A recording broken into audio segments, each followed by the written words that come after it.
আজ থেকে প্রায় 52 বছর আগের ঘটনা। 12ই অক্টোবর 1972 দক্ষিণ আমেরিকার উরুগুয়ে দেশ থেকে একটি বিমান 45 জন যাত্রীকে নিয়ে চিলি দেশের রাজধানী স্যান্টিয়াগো শহরের উদ্দেশ্যে টেক অফ করে।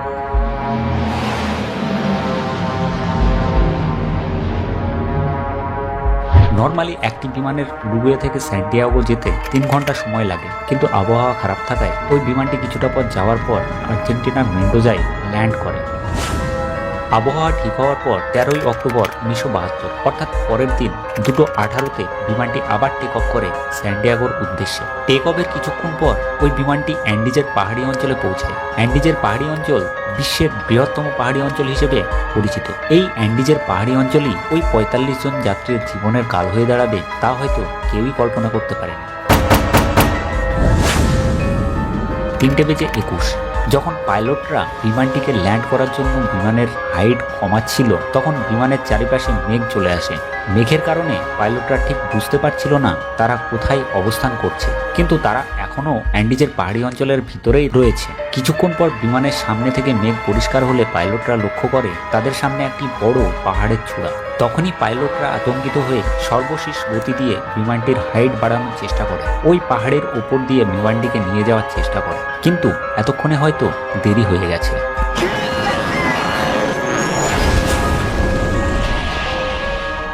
বিমানের নিচের পোর্শনটা ও ডান পাখনা ওই পাহাড়ের চূড়ায় আঘাত করে, ফলে বিমানটি দুটি টুকরোতে বিভক্ত হয়ে যায়। কিছুক্ষণ পর বাম পাখনাও ভেঙে যায় এবং সামনের পোর্শনটি 350 কিলোমিটার প্রতি ঘন্টার গতিতে ওই পাহাড়ের মাটিতে পড়ে।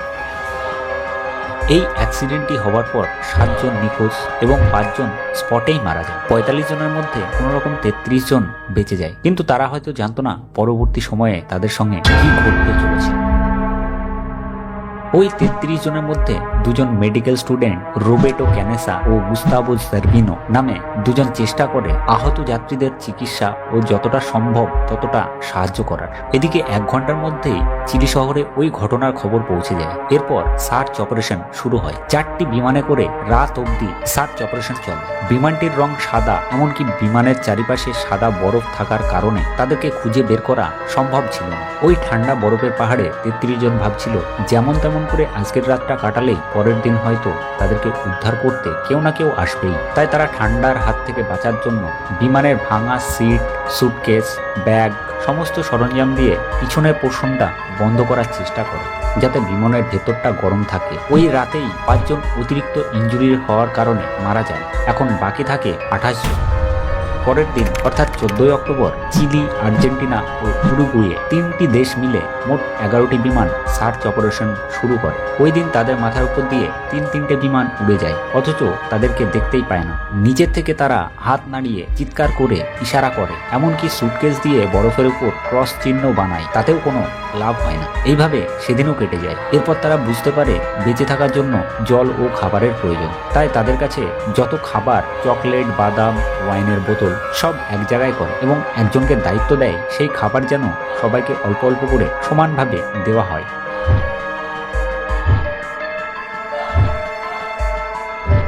তারা বিমানের সিট কেটে সিটের গদি ব্যবহার করে ঠান্ডার হাত থেকে বাঁচার জন্য।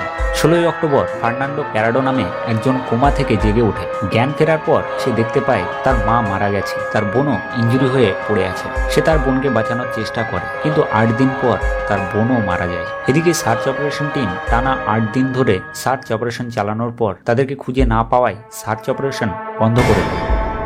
এরই মধ্যে একজন ককপিটে ট্রানজিস্টর রেডিও খুঁজে পায়। ওই রেডিওটি চালু করলে তারা খবর শুনতে পায় তাদের সার্চ অপারেশন বন্ধ করে দিয়েছে। এই খবর শোনার পর অনেকের মনোবল ভেঙে যায়, কেউ কাঁদতে শুরু করে, আবার কেউ ভগবানের কাছে প্রার্থনা করে তাদের কি হবে। 11 দিন পর তাদের খাবার শেষ হয়ে যায়। 2-1 জন বিমানের সিট ও চামড়া খাওয়ার চেষ্টা করে, কিন্তু তাতে তাদের শরীর আরো খারাপ হয়ে যায়। খাবারের অভাবে না খেয়ে মরা ছাড়া তাদের কাছে কোনো অপশানই ছিল না। এরই মধ্যে রোবার্টো ক্যানেসা একটি কাচের টুকরো নিয়ে মৃত বডির কাছে যায় এবং মৃত বডিকে কেটে তার মাংস হাতে নিয়ে সবাইকে বলে এছাড়া তাদের কাছে কোনো অপশানই নেই। প্রথম দিকে ওই সিদ্ধান্তে কেউই রাজি ছিল না, কারণ ওই ডেড বডিগুলি ছিল সবার পরিবারের সদস্য। কিন্তু যখন 2 দিন কেটে যায় তাদের কাছে বেঁচে থাকার জন্য কোনো অপশানই থাকে না ওই মৃত বডির মাংস খাওয়া ছাড়া। 29শে অক্টোবর রাত্রে একটি বিশাল বরফের ধস নামে। বিমানের ভেতরে বরফ ঢুকে বরফ চাপা পড়ে 8 জন মারা যায় এবং বিমানটি বরফের তলায় ঢাকা পড়ে যায়। 3 দিন ধরে বাকি 19 জন ওই বিমানের ভেতরে আটকে থাকে। অনেক চেষ্টা করার পর 3 দিন পর তারা বাইরে বেরোলে ডিসাইড করে তাদেরকে বাঁচানোর জন্য কেউ আসবে না। চেষ্টা না করে মরার থেকে চেষ্টা করে মরা অনেক ভালো, তাই যা করার তাদেরকেই করতে হবে। 15ই নভেম্বর ক্যানেসা, প্যারাডো ও ভিসেন্টিন 3 জন 3 দিনের খাবার নিয়ে সাহায্যের জন্য হাঁটতে শুরু করে বরফের পাহাড়ের উপর। 3 দিন ধরে পথ চলার পর তারা একটি পাহাড়ের চূড়ায় উঠতে পেরেছিল। খাবারের পরিমাণ কম থাকায় ভিসেন্টিন ক্র্যাশ সাইটে ফিরে যায়। এরপর প্যারাডো ও ক্যানেসা দুজন মিলে একের পর এক পাহাড়ে উঠতে থাকে। 3 ঘন্টা পর সব থেকে উঁচু পাহাড়ে উঠতেই তারা দেখতে পায় দূর দূরান্ত সীমানা ধরে একের পর এক বরফে ঢাকা উঁচু উঁচু পাহাড়। ওই পাহাড় দেখে দুজনের মনে হয় সাহায্য তো দূরে থাক, এখানে থেকে তাদের হয়তো বেঁচে ফেরা সম্ভব হবে না। এরই মধ্যে প্যারাডো লক্ষ্য করে অনেকটা দূরে দুটি পাহাড়ে বরফ নেই এবং ওই পাহাড়ের রং সবুজ। তখন দুজনেই ওই পাহাড়টিকে লক্ষ্য করে হার না মেনে তাদের যাত্রা শুরু করে। এই ভেবে যদি ওখানে কোনো গাছপালা থাকে তবে তারা গাছের ফলমূল খেয়ে আরো কটা দিন বাঁচতে পারবে। টানা 10 দিন ধরে তারা একের পর এক পাহাড় অতিক্রম করে এবং ওই পাহাড়ে পৌঁছায়। এদিকে 11ই ডিসেম্বর আবার একটি বরফের ধস নামে। বিমানে থাকা যাত্রীদের মধ্যে 3 জন ধসে চাপা পড়ে মারা যায়, বাকি থাকে আর 16 জন। ক্যানেসা ও প্যারাডো ওই পাহাড়ে পৌঁছানোর পর একটি নদী দেখতে পায়। তারা তখন ওই নদীর জল যেদিকে যাচ্ছে সেই দিকে চলতে শুরু করে। এটা ভেবে যদি কোনো মানুষের সঙ্গে তাদের দেখা হয় তবে তাদের ব্যাপারে জানাতে পারবে। 9 দিন ধরে চলার পর 20 ডিসেম্বর তারা নদীর ওপারে কিছু গরু ও জ্বলে যাওয়া কিছু কাঠের গুঁড়ো দেখতে পায়। এতে তারা বুঝতে পারে এখানে মানুষের আসা যাওয়া রয়েছে। দীর্ঘ পথ চলার পর তারা খুব ক্লান্ত হয়ে পড়ে। তারা আর চলতেই পারছিল না। তখনই তারা দেখতে পায় 3 জন ঘোড়ার পিঠে করে যাচ্ছে। তারা চিৎকার করে হাত নাড়ায়। ওই 3 জনের মধ্যে একজন তাদেরকে দেখতে পায়। এরপর ক্যানেসা ও প্যারাডো তাদের ব্যাপারে বলার চেষ্টা করে, কিন্তু তারা শুনতে পাচ্ছিল না, কারণ নদীর জলে প্রচন্ড শব্দ হচ্ছিল। এরপর ওই 3 জন একটা কথাই বলে, টুমোরো, অর্থাৎ আগামীকাল। পরের দিন ওই 3 জন ওখানে আসে। তারা একটি কাগজে লেখে, কি চাও তোমরা? এটা লিখে তাতে পাথর মুড়িয়ে প্যারাডো ও ক্যানেসার কাছে পাঠায়। এরপর প্যারাডো তাদের সমস্ত ঘটনা ওই কাগজে লিখে তাদের কাছে আবার ওই কাগজটি ফেরত পাঠায়। ওটা পড়ার পর ওই 3 জন অবাক হয়ে যায়। 2 মাস আগে প্লেন দুর্ঘটনার পরেও তারা বেঁচে আছে।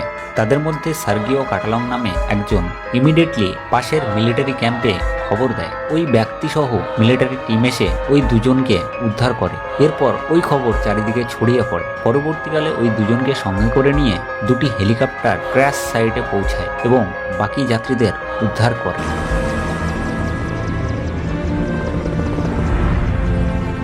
ওই ঘটনার 70 দিন পর 45 জনের মধ্যে 16 জন যাত্রী উদ্ধার হতে পেরেছিল। এই ঘটনাটি থেকে আমাদের শেখা উচিত, জীবনের যত বড়ই বাধা বিপত্তি আসুক না কেন, কোনো সময়ে হার মানা উচিত নয়। শেষ পর্যন্ত চেষ্টা করলে তুমি সফল হবেই।